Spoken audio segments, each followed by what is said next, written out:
రోజు hospital bench మీద అమాయకంగా కూర్చున్న బిన్ లాడెన్ని ఎవ్వరు గుర్తుపట్టలేకపోయారు. ఆల్ ఖైదా ఆపరేషన్స్ కోసం చెప్తుంటే కూతుళ్ళు కాగితం మీద రాసేవాడు.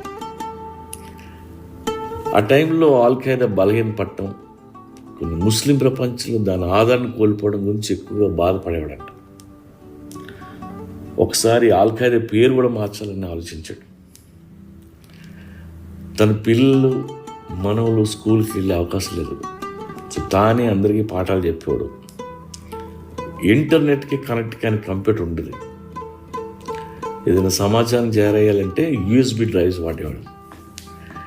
ఏళ్ల తరబడి అదే ఇంట్లో అనుక్షణం భయపడుతూ బతికాడు బిన్ లాడెన్. రోజంతా ఏం చేయాలో తోచగా అతని దగ్గర ఉన్న వీడియో కెమెరాతో కోళ్ళని, మొక్కల్ని, అప్పుడప్పుడు ఇంటి మీదకి వెళ్తున్న హెలికాప్టర్ని రికార్డ్ చేశాడు.